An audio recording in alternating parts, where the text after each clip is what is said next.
بسم الله الرحمن الرحيم الحمد لله رب العالمين والصلاة والسلام على خاتم الأنبياء والمرسلين سيد الأولين والآخرين نبينا وحبيبنا وشفيعنا محمد وعلى آله وصحبه أجمعين والتابعين لهم بإحسان إلى يوم الدين.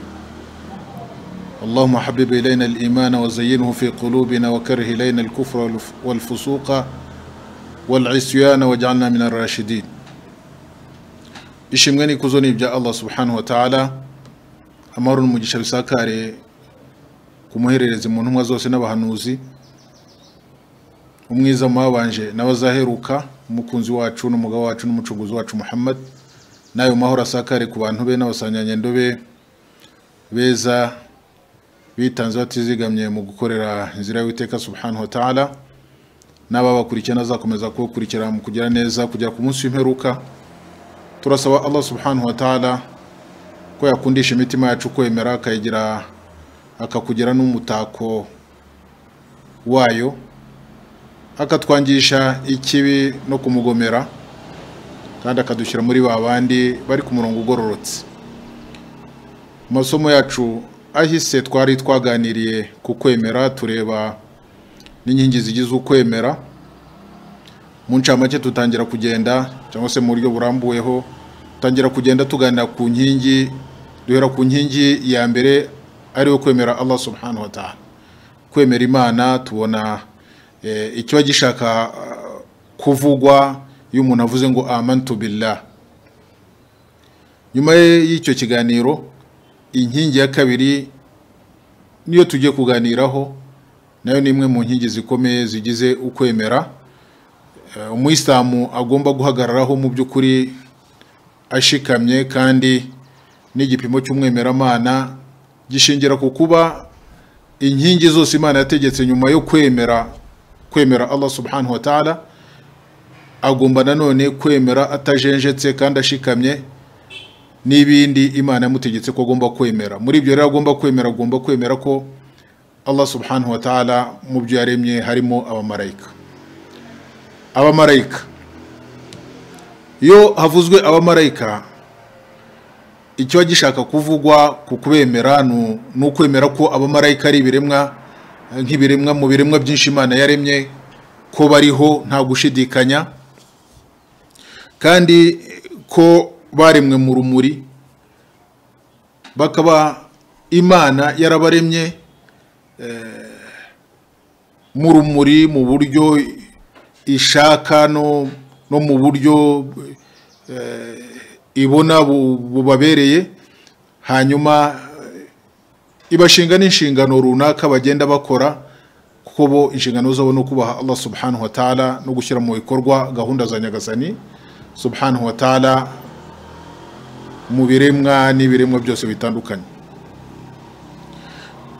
Kwemera rero ko umuntu ntabwo ushobora kubaho, nta nubwo gushobora kwemera umuntu avuze ngo nzemera inkingi zose zo kwemera ariko y'abamarayika ndabona itaza neza mu bintu umuntu agomba kwemera.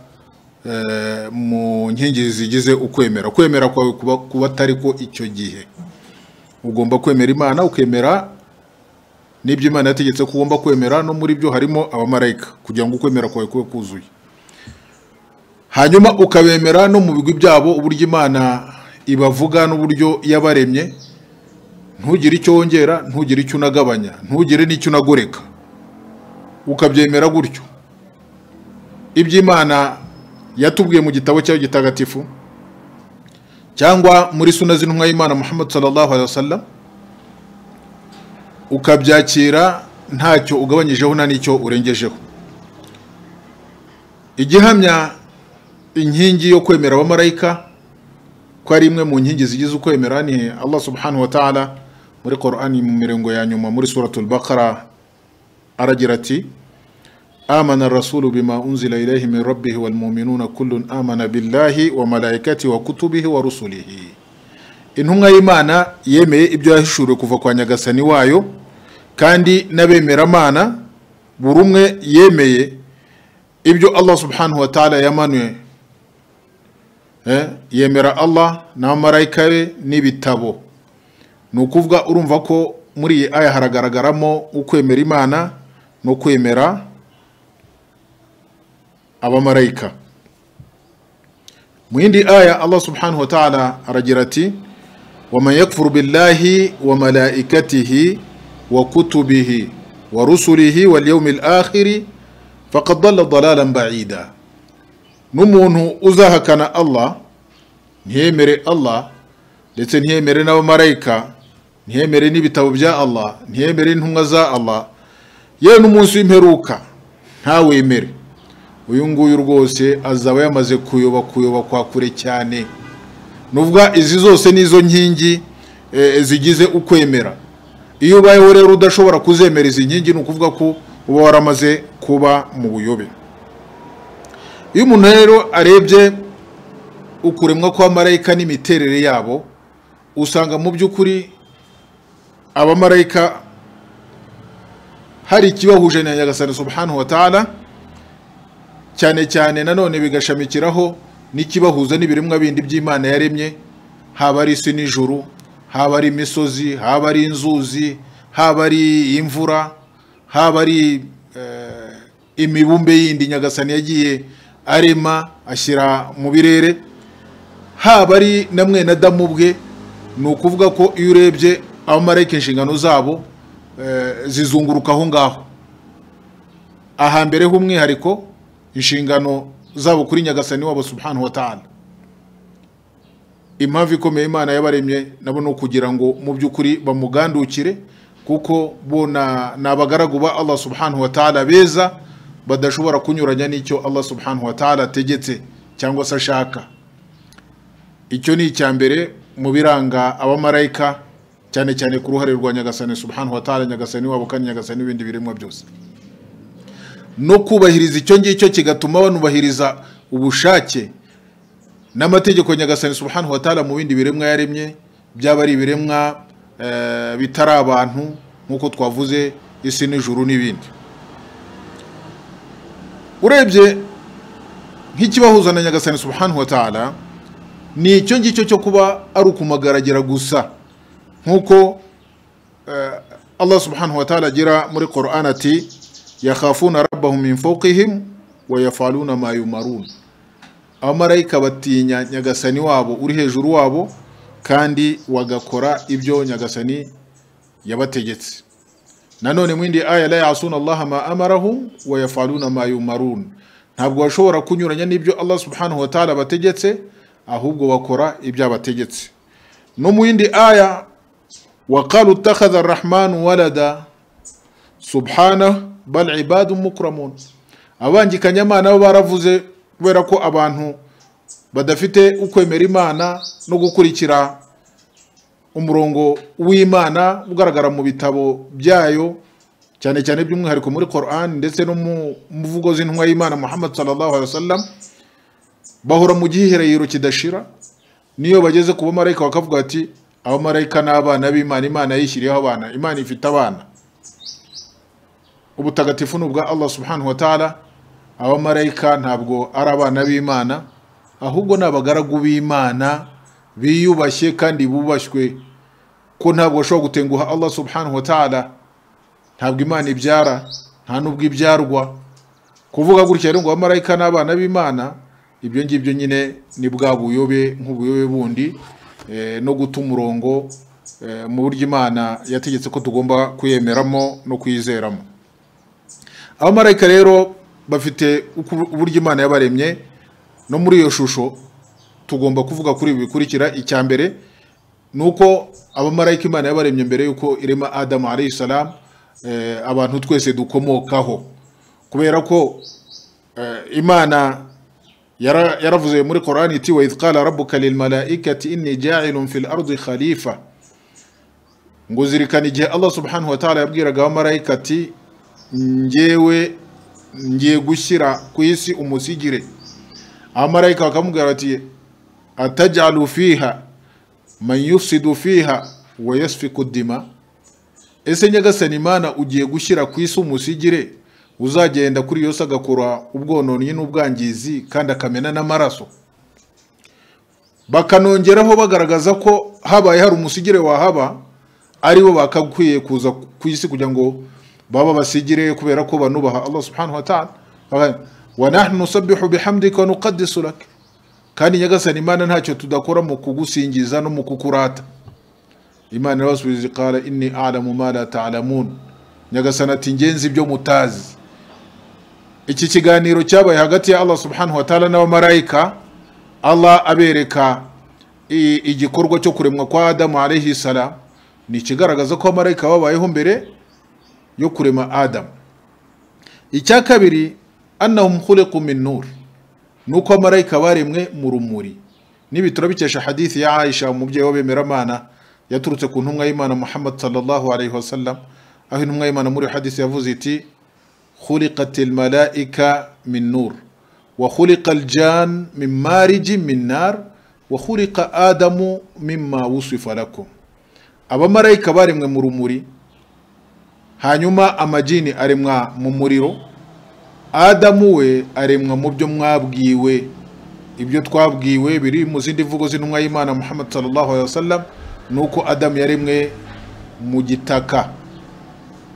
Ahangaha rero muri hadith mu biranga abamarayika nuko baremwe mu rumuri. Hanyuma ikindi, abamarayika nuko atari nk'abantu twebwe, ko ntabwo barya, ntabwo banywa, ntabwo baryama, ntabwo barongora, ntabwo barangwa n'ibirangwa n'abantu mu bintu byo gukunda ibibanezeza. Ni abantu bibera muri ibada no gukora no kuzuza gahunda za nyagasani subhanahu wa ta'ala. Ibyo ni mu biranga abamarayika. Bijya bibaho kandi byagiye binabaho ko abamarayika bashoboraga umwe akaba yagaragara mu ishusho y'umuntu, nkuko byabayeho Jibril alayhi salam, umumarayika wa Allah subhanahu wa ta'ala ufite icyubahiro gikomeye, ko yarashinzwe kuzana ubutumwa ku isi. Ubwo Allah subhanahu wa ta'ala yamutumaga kwa Maryam ibnat Imran, amubwira amushyiriye inkuru yuko agiye gutwita umwana. Bagira n'ikiganiro. Icyo gihe Maryam ibnat Imran amubonye aravuga ati inni a'udhu birrahmani minka in kunta taqiya, nge nikinze kwa nyagasani wanjye kugira ngo akundinde niba koko uri umugandukira Mana. Jibril aramubwira ati ngewe ndi intumwa ya nyagasani wawe kugira ngo nguhe umwana mwiza, umwana Imana izatonesha, Imana izagira umugisha. Maryam biramutangaza. Iki gihe rero Maryam avugana na Jibril, ntabwo Jibril yari mu ishusho y'kimarayika, yari mu ishusho y'umuntu. Nanone Jibril yagaragaye imbere y'abasanyangendo n'intumwa y'Imana Muhammad sallallahu alaihi wasallam nk'umuntu utari ku rugendo, nk'umuntu utananiwe cyane, kandi nk'umuntu usanzwe. Nubwo rero abamarayika nubwo batarya, ntibanywa, ntibaryama, birashoboka kubw'ubushake bwa Allah subhanahu wa ta'ala, nkuko byagiye bigaragara kuri Jibril, ko bashoboraga kugaragara mu ishusho y'umuntu. Ikindi nanone nuko abamarayika bafite amababa. Imana yabaremye bafite amababa, kandi aya mababa agiye atandukanye muri wabo, uko Imana yagiye ibigena uko bishaka mu buryo ibona bubakwiriye, nkuko bigaragara muri Qur'an, aho Allah subhanahu wa ta'ala agira ati alhamdulillahi fatiris samawati wal ardi ja'ilil malaikati rusula uli ajnihatin mathna wa thulatha wa ruba' yazidu fil khalqi ma yasha inna Allah ala kulli shay'in qadir. Ishimwe ni rya Allah subhanahu wa ta'ala, we muremyi w'ibirere, amajuru n'isi. We washyize mu mamarayika cyangwa se wahaye abamarayika akabagira intumwa. Ja'ilil malaikati rusula, Imana yagize abamarayika ibagira intumwa ku biremwa bye Allah subhanahu wa ta'ala, kandi bakaba bafite imiterere nkuko Imana ivuga iti bafite amababa, uli ajniha, bafite amababa, abafite abiri, abafite atatu, abafite ane. Imana iri mu kwishaka, kandi Imana ifite ubushobozi kuri buri kintu. Abamarayika rero nanone mu miremere yabo no mu miremekere yabo nuko Allah subhanahu wa ta'ala yabahaye amababa. nanone ikigaragaza ko amarayika bafite amababa ashobora no kuba menshi kurusha aya ngaya abiri atatane ni hadithi nanone yaturutse kwa Ibn Mas'ud radhiallahu anhu anna Rasulullah sallallahu alayhi wa sallama ra'a Jibrila alayhi salam lahu 600 janah. Intumwa y'Imana yabonye Jibril mu ishusho ya kimarayika afite amababa 600. Ibi rero ni bigaragaza uburyo Imana yaremye abamarayika, ukuremwa kwabo n'imiterere yabo n'uburyo butandukanye n'imiremekere y'abantu cyangwa se Imana yaremye abantu. Tukaba dutegekwa kwemera uko Imana ibavuga nk'uko ibavuga muri Qur'an, ndetse nk'uko intumwa y'Imana Muhammad sallallahu alaihi wasallam yabavuze muri sunna zimpamo, ntacyo wongeyeho nta n'icyo ugabanyije, kandi ibyo usomye cyangwa se ubwiwe bikaba ari ibyo, ntujye kubaza ngo Imana itubwira ibi cyangwa se hiyongeraho ibi. Ibyo Imana yavuze birahagije. Kushaka kwemera Allah subhanahu wa ta'ala ni ukuvuga ko ugomba gufata ibingi Imana itubwira mu gitabo cyayo gitagatifu, akaba ari byo ushingiraho, kandi ukemera abamarayika mu buryo haba ari umuntu ku giti cye, umwe ku giti cye, cyangwa uko ateye n'imirimo akora, cyangwa se ari bose mu buryo bukwiriye, ntacyo ugabanyije nta n'icyo wongereye. هذا وصلى الله وسلم وبارك على محمد وعلى آله وصحبه وسلم تسليما كثيرا والحمد لله رب العالمين.